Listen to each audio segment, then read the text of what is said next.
예수 믿는 사람의 가장 본질적인 특징은 성령을 받은 것입니다. 구원받은 자의 가장 완벽한 본질은 성령을 받았느냐입니다. 우리는 성령에 대한 이해를 대부분 잘하고 있습니다.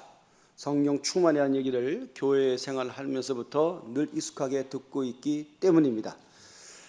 그래서 우리는 불태전의 믿음을 가질 수도 있고 성령의 충만함 때문에 그리고 복음을 전할 수도 있으며 심지어 우리의 예배를 주의 영이 임재하심으로 말미암아 하나님 앞에 상달된다라고 하는 거룩한 영적인 확신까지도 성령의 임재함이라고 하는 것을 우리가 알고 있습니다.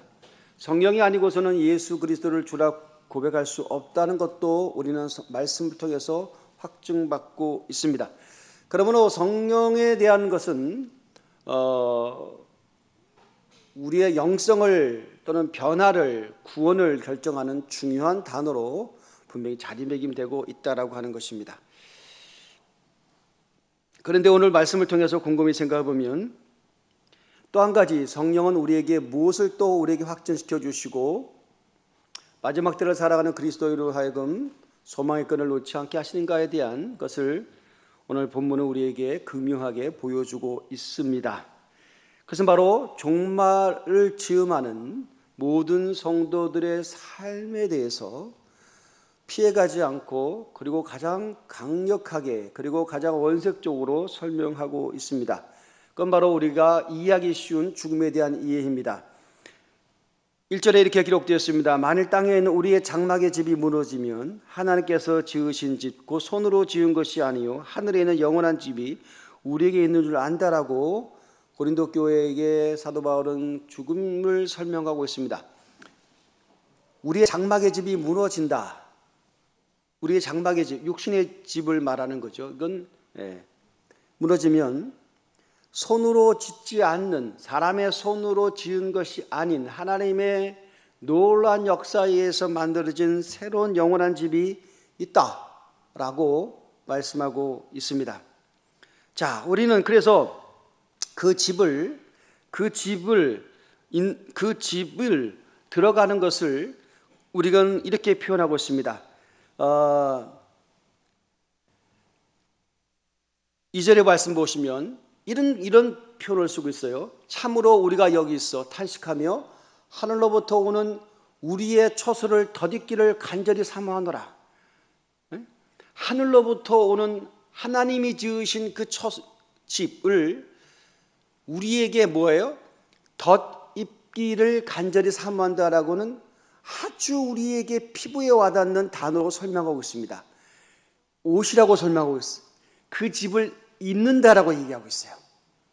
굉장히 역설적인 표현이고 문학적인 표현이고 이해되지 않는 그런 표현입니다. 그런데 우리는 이해할 수 있어요. 어떻게 집에 들어가서 살지 그 집을 입을 수가 있겠어요.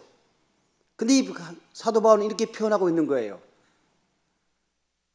처소를 덧입기를 간절히 사모한다. 왜? 아직까지 우리는 그 나라에 안 갔고 이 땅에 살아있기 때문에 살아있는 우리는 하나님의 집의 옷을 입기를 간절히 사모한다라고 그렇게 설명하고 있어요.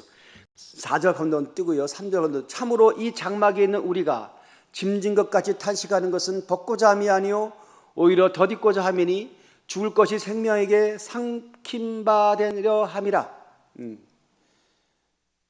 이 장막에 있는 우리가 육신의 장막에 있는 이 장막은 우리가 육신의 집에 있는 것을 장막이라고 그래요. 저와 여러분은 지금 이 장막이 있잖아요. 육신의 장막이. 그렇죠? 네. 좀 있으면 이사를 가시겠지만 육신의 장막이 우리가 탄식을 해요. 우리 속에 있는 영이 탄식한다는 얘기예요. 어떤 탄식인 것이면 우리가 이것을 벗어버리고자 이 육신의 집이 너무 무겁다라고 벗는 것을 위해서 때문에 탄식하는 것이 아니라 뭐예요? 덧입고자 합니다. 하나님의 집을 더 입기 위해서 탄식한다는 거예요. 그러니까 뭐예요? 죽을 것이 생명에게 삼킴바 되게 하렵니다. 죽을 것이 생명에게 삼킴바 된다 그랬어요. 자, 우리가 구원받기 전에는 예수 그리스도를 알기 전에는 세상의 모든 사람들은 뭐예요? 죽음에게 삼킨 바 되었어요. 세상에서 가장 위력 있는 것이 죽음이죠. 가장 미지의 세계이면서 가장 공포스러운 겁니다. 어느 누구도 죽음을 극복할 수가 없어요. 죽음 앞에 우리는 다 초라해져요. 죽기보다 싫은 게 죽는 거 라고들 얘기합니다. 너 죽여버리겠어. 최고의 협박이고 최고의 욕입니다. 그죠? 우리는 마치 위선적으로 어떤 문학성이나 예술성으로 그 죽음의 공포를 마취시키고 인식하지 않으려고 하는 그런 어떤 심리적인 자극을 받을런지 모르지만 본질은 변하지 않아요. 우리 속에 있는 영은 죽음을 두려워하게 돼 있어요. 그리스도가 없는 사람들 말입니다. 구원받지 못한 사람들 말입니다. 십자가의 은혜와 부활의 능력이라고 하는 것들을 인식하지 못하는 세상의 그 단계에 있는 분들은 모두 다 죽음의 노예입니다. 그래서 죽음은 가장 강력한 거예요. 그런데 어찌된 영문인지 오늘 그리스도인들에 대해서 가장 강력한 운명적인 선언은 죽을 것이 생명에게 삼킨 바 되려 함이라. 이 죽을 것 위에 뭐가 있다? 생명이 있다. 이 생명은 바로 뭐예요? 이건 놀라운 거예요. 자, 이 생명에게 조금만 있으면 그것이 결판 난다는 거예요. 죽음이 가장 두렵죠. 구원받지 못하기 전까지는 죽음이 두렵죠. 왜냐하면 우리 속에 있는 영이 심판을 알기 때문이에요. 그렇기 때문에 두려워해요. 그런데 우리 예수 믿는 사람들은, 하나님의 백성들은 우리의 갈 곳을 알아요. 할렐루야. 그렇기 때문에 죽을 것이 생명에게 삼킨 바 되는 거예요. 그래서 육신적으로 살다가 죽음만을 두려워하며 살아가는 존재 위에 더 높은 차원의 더 높은 클래스에 있는 것이 바로 생명인데, 그 생명에게 저급한 단계에 있는 것이 고급 단계 속에 다 지배를 당한다는 것이에요. 위에 있는 것이 아래의 가치를 다 삼킨다는 겁니다. 죽을 것이 생명에게 삼킨 바 된 것이다 라고 하는 것들을 말씀하고 있습니다. 그래서 이것을 우리에게 알려주기 위해서 뭐라고 하세요? 5절의 말씀이 정답이죠. 5절의 말씀 빨리 띄우세요. 곧 이것을 우리에게 이르게 하시고 보증으로 성령을 우리에게 주신 이는 하나님이시라. 이것들을 우리에게 확신케 하시고 믿게 하시고 부정하지 못하도록 말게 하시고 죽음의 지배에서 초라하면서 공포 가운데 좌절과 그것에 대해서 두려움을 떨고 있는 모든 자들에게 그것이 아니다라고 하는 것들을 확신시켜주기 위해서 성령께서 보증을 하신다는 겁니다. 할렐루야. 이게 바로 성령님이에요. 그러니까 성령님의 또 다른 역할이죠. 서두에 말씀드린 것처럼 능력, 전도, 섬김, 교회를 운행하는 것, 기타 등등의 모든 하나님의 일에 역사를 성령님이 하시지만 함께 우리가 잠시 잠깐 하면 가장 본질적인 겁니다. 우리 그리스도인들로 하여금 뭐예요? 우리에게 죽음이 생명에게 삼킨 바 되는 것, 그것들을 확인시켜주기 위해서 성령께서 그렇게 하신다는 거예요. 할렐루야. 성령이 아니고는 이 놀라운 내면적 변화가 있을 수가 없습니다. 의식의 변화가 있을 수가 없어요. 이것은 기적이에요. 그렇게 할 수가 없는 거예요. 그런데 구원받은 자들만이, 우리로 말하면 은혜를 받은 자들만이, 하나님의 특별한 은총을 받은 자들만이 이런 놀라운 내면적 변화가 일어나는 겁니다. 할렐루야. 와, 이게 성령님이시다. 그래서 그때부터 우리는 뭐예요? 이제 8절 이하에 보면 이렇게 얘기하고 있습니다. 7절부터 봅시다. 7절. 이는 우리가 믿음으로 행하고 보는 것으로 행하지 아미로라. 그죠? 8절에 우리가 담대하여 원하는 바는 차라리 몸을 떠나 주와 함께 있는 그것이라. 그런즉 우리는 몸으로 있든지 떠나 있든지 주를 기쁘시게 하는 자가 되기를 힘쓰노라. 이는 우리가 다 반드시 그리스도의 심판대 앞에 나타나여 각각 그 선악간에 그 몸을 행한 것을 따라 받으려 함이라. 라고 하는, 하나님의 심판대 앞에 선다라고 하는 마지막 단계의 그 시간을 인식하면서 살아가게 성령께서 우리를 계속해서 촉구하고 계시다라고 하는 것입니다. 놀랄만한 거죠. 우리가 이 말씀을 계속 신비한 말씀이지만 계속 읽고 묵상하는 가운데 거룩한 내면화가 일어나야 됩니다. 추호도 의심 없는 영적인 확신 속에 일어나야만 됩니다.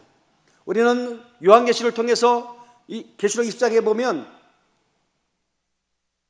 둘째 죽음에 참여하지 않는 자라고 얘기했어요. 둘째죠. 여러분, 세상 사람들은 전부 다 둘째 죽음이 있어요. 첫 번째 죽음은 다 죽는 것이고 또다시 부활을 해서 하나님의 영원한 심판 대배에 서서 완전한 불못에 떨어지는 죽음이 있어요. 그게 둘째 죽음이에요. 우리는 누구나 그리스도인이거든 하나님은 그리스도를 믿지 않는 불신자건 간에 누구나 통과될 것이 첫 번째 죽음이에요. 그 첫 번째 죽음은 불강력입니다. 그죠?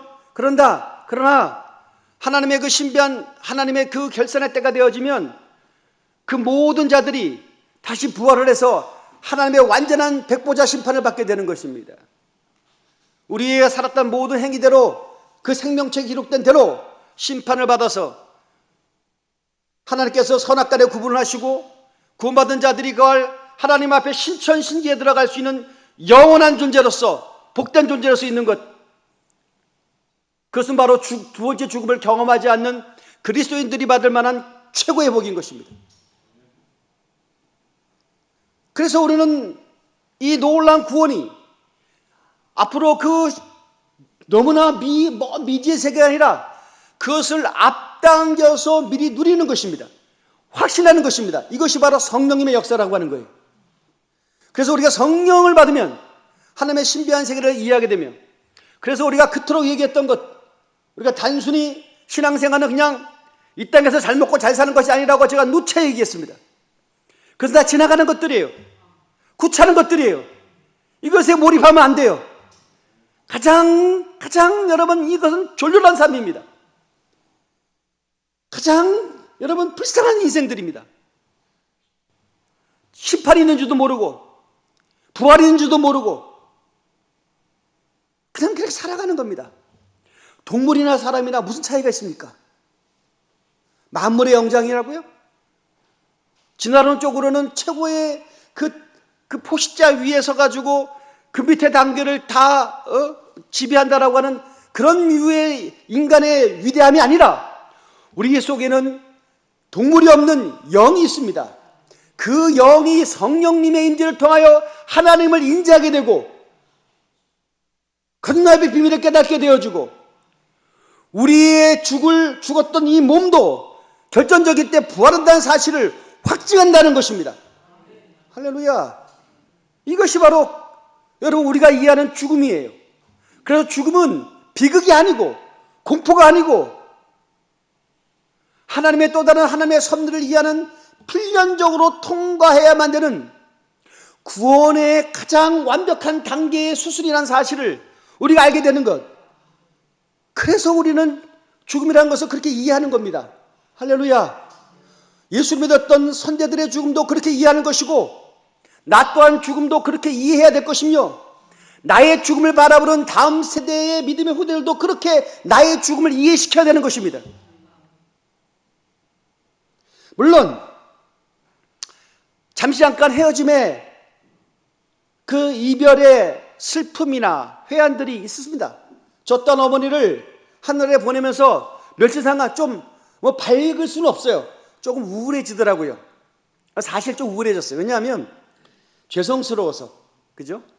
죄송스러워서. 제가 우리 어머니의 그 예배를 환송 예배를 드리게 됐는데 어머니의 유지가 원래 제가 사실은 그 유서도 그다음에 이거 잘 몰랐어요. 우리 동생이 집을 정리하다가 이제 하다가 이제 발견해가지고 있다고 얘기를 해서 그러냐라고 내용도 잘 몰라요. 근데 제가 이제 하늘나라 가시고 저한테 그것이 왔기 때문에 곰곰이 읽어봤죠. 이제 시간을 읽어보니까 참 그 생각들이 많습니다. 생각들이 많은데 어쨌든 그 어머니의 그 유지는 뭐냐면 내가 하늘나라 가는 환송 예배를 드려주는데 내가 모르는 사람이 와서 예배 드리는 건 별 의미가 뭐가 있냐. 부담만 주고 부담 주지 말고 내 자식들 직계들만 모여서 박 목사 네가 목사 가운 입고 정중하게 예배를 드리는데 찬송을 많이 부르고 그렇게 예배 드려달라는 것이 아주 정확한 우리 어머니의 그 정서로 딱 기록돼 있어요. 그러니까 제가 이거 괜히 장례를 한다고 온 동네에 또 이렇게 광고를 했나? 이거 어머니 유지가 뭘까? 왜 그랬을까를 곰곰이 생각해 봤어요. 부담 주기 싫다라고 하는 것도 있고, 물론 제가 여러분, 제가 어머니가 소천하셨는데 여러분이 안 알리면 저와 여러분이 관계가 없는 사람이니까 안 알릴 수 없잖아요. 그죠? 이게 별 생각이 좀 동시에 스쳐 지나가는 거야. 근데 왜 그랬을까를 곰곰이 생각을 해봤어요. 했는데, 자, 이제 어머니가 또 보니까 또 우리 그 동생이 또 이렇게 보니까 어머니가 조그마한 쪽지에 시를 적었는데 그 뒷면에 환송예배 시에 낭독해달라고 했던 시라고 있더라고요. 그게 이제 작시 연도가 보니까 이건 얼마 되지 않았어요. 요거는 한 수년 전에 작시해 놓으신 거였어요. 그래서 이제 그거를 읽다고 해서 나는 사실 내용을 사실 몰랐어요. 대충 그 내용이 이 오빠 그 엄마가 시를 적었는데 그거 환송 예배 때 읽어달래. 근데 어떤 시인데 했더니 대충 무슨 우리 동생도 경험이 없으니까 무슨 서쪽새 방울새 무슨 나오는데 그래 알았다 내용도 잘 몰라. 내용도 모르는데 그래가지고 이제 환송 예배 드리기 직전에 그 전날에 어머니 집에 가가지고 찾아가지고 이제 아침에 온 거예요. 그 내용도 사실 확인도 안 하고 예배 시 이제 읽은 거죠. 읽은데 사실 나는 그냥 저는 예배 집례자니까 사실은 정확하게 못 들었는데 그래서 제가 곰곰이 이제 받아가지고 어제 타이핑을 하면서 한자 타이핑을 하면서 어머니가 이런 마음으로 이 시를 적으셨구나를 이제 이해가 되기 시작하는 거예요. 이해가 되는데 이거 제가 읽어드릴 테니까 뒤에 주부에도 나와 있어요. 이거 유명한 시는 아닌데 그래서 어머니가 참 그 마음입니다. 저는 이 말의 의미를 알아요. 여러분은 모르시겠지만 저는 이 말의 의미를 충분히 압니다. 이거 잘 나들으러 간 얘기야. 그래서 내가 너무 힘들었는데 그러나 마음에 주님 안에서 추스려주고 성령 안에서 승리하니까 이제 이런 감정이라고 하는 것을 좀 내려놓고 정말 그러나 오늘 여러분들도 고인 되신 분하고는 직접 만나뵙지 못했겠지만 살아생전에 그래도 어머니의 모친이라고 생각하면서 목사님의 모친이라고 생각하면서 관계없는 자라고 생각하지 마시고 한번 이렇게 제가 낭독을 하겠습니다. 예. 이게 이 제목 자식 자식 들어와야 별것 해주는 것 없는데 안 들어오면 늘 궁금한 사람 마주해야 별 얘기 없는데 늘 가슴에 할 얘기가 채나는 사람 잘못될까봐 늘 염려하면서 막상 어떻게 삶을 틀어주지도 못하게 커버린 마치 어느 날 본 작은 방울새가 스며든 날로 부화된 자기보다 커버린 새끼 뻐꾸기를 보듯 제 너머 떠나 날아갈 그 순간까지 열심히 먹이 물어다 먹이듯 그것밖에 할 수 없는 오직 그것 이상도 아닌 그저 생각이 늘 자식 위에 덮인다. 방울새의 사랑. 발자국 소리 기다려주고 문 여닫는 소리 반갑고 줄 것 많은데 채워주지 못하는 빈손이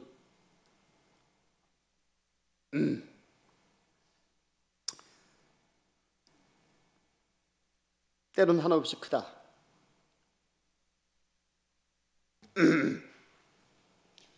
마모되어 다 낡아 눈물이 말랐다 했더니 자식 자리 위에 어디서 뚝뚝 떨어지니 채워주고 싶고 닫아주고 싶은 본능이 빈 손 위에 구른다. 이거 저는 감정이 다 된 줄 알았더니 조금 욱하네요. 이해해 주시기 바랍니다. 그러니까 결국은 저희 모친께서 뭐 다 아시겠지만 물론 보편적인 어머니의 마음이죠. 다 해줘도 더 못해주는 것에 대한 어떤 안타까움이 갖는 그 모성의 본능인 겁니다. 뭐 그거죠. 자, 그럼에도 불구하고 저희 모친께서는 그런 생각을 늘 하셨던 것 같아요. 어차피 다 죽고 간다. 그리고 그 자식에게 주는 것도 물론 포함되어 있지만 저희 어머니가 시신기증을 한 20년 전쯤에 했습니다. 제 나이 때쯤 한 20년, 좀 오래전에 하셨던 것 같아요. 일절 보니까 계약서를 보니까 그러면서 그때의 유서를 보니까 그때의 마음이 어땠다, 왜 때 이응한다라고 하는 것에 대한 기록이 있더라고요. 어차피 다 주는 것 아니냐. 자신의 장기 시신을 남한테 주고 싶다. 라고 하는 그런 의지를 그렇게 결단하셨던 것 같습니다. 그래서 결국은 천국을 소망한다는 것이 뭘까? 이 땅의 것들을 절대적으로 사는 게 아닙니다. 그냥 지나가는 것들이에요. 상대적인 것들이에요. 절대적인 것들은 하나님의 시간 속에 우리가 하나님의 심판대 앞에 그리고 영적인 구원이라고 부활이라고 하는 것들을 육의 눈이 아니라 영의 눈으로 확신하는 자들만이 누릴 수 있는 거룩한 특권인 것입니다. 그래서 이것들을 벌써 믿음 생활, 신앙 생활 하는 가운데 정확하게는 교리적으로는 정리하지 않았지만 저희 모친 속에는 그것이 계속 연결되었던 모양입니다. 그리고 신앙 안에서 승리하려고 몸부림치셨고 물론 그 과정을 겪는 우리 모두의 똑같은 신앙의 주제입니다. 여러분, 신앙생활이라고 하는 것들은 우리 주님과의 관계죠. 저희 모친은 정말 예수님을 사랑하려고 몸부림치셨던 것 같아요. 정말 예수님을 사랑한다는 고백을 늘 하셨고 늘 옆에 있으면 제가 사실은 짜증나서 못 갈 정도입니다. 왜냐하면 매일 똑같은 얘기하는 거예요. 무슨 얘기냐? 그냥 예수님 감사합니다. 감사합니다. 감사합니다를 달고 사셨어요. 하루 종일. 그것도 너무 자주 드니까 막 정신이 왕왕하더라고요. 아유, 누가 엄마 적당히 감사하세요, 이제. 감사합니다. 감사합니다. 감사합니다.를 달고 사셨어요. 근데 정말 제가 이제 하나하나 보내고 그 어머니의 가장 핵심 코드가 뭐였는 걸 이해해 보니까 예수님 사랑하는 것이었다.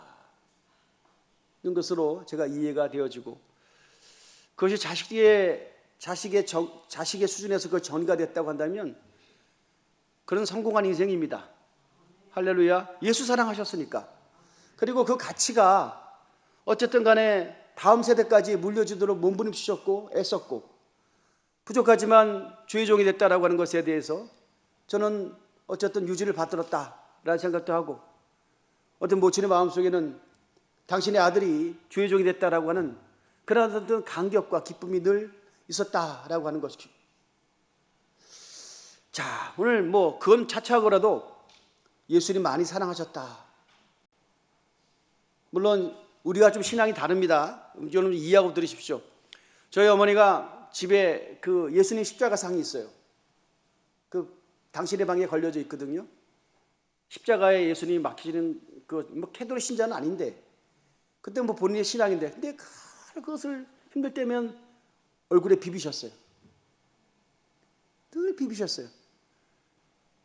좀 아쉬운 건 뭐냐면 그러다가 지고 걸어놨는데 이게 좀 중경에 모는 게 우리 교회 달력이랑 같이 걸어놨는데 대각교회 달력이랑 같이 뚝 떨어지는 바람에 갈 때마다 저거 좀 못질해 갖고 붙여달라는데 갈 때마다 잊어먹어가지고 그 마지막 가는 순간에 그 예수님의 그 십자가 그것을 늘 가장 큰 주제로 갖고 있었다. 것을 생각해 봅니다. 물론 이것은 하나님의 말씀이 아니기 때문에 저번에 어머니의 삶의 궤적을 여러분에게 얘기한 것 자체도 좀 격이, 제가 여태까지 그런 적이 한 번도 없는데, 그래도 제가 한번 인용으로 말씀드린 것은 어쨌든 모처는 예수님 많이 사랑하려고 애썼던 분이십니다. 그것이 바로 영원합니다. 우리도 신앙의 유지가 별거 있겠어요? 예수님 많이 사랑하면 표현하게 되겠고, 그 표현들이 결국 거룩한 전달로서 주변에게 영향력을 준다라고 하는 사실을 잊지 마시고, 우리도 결국은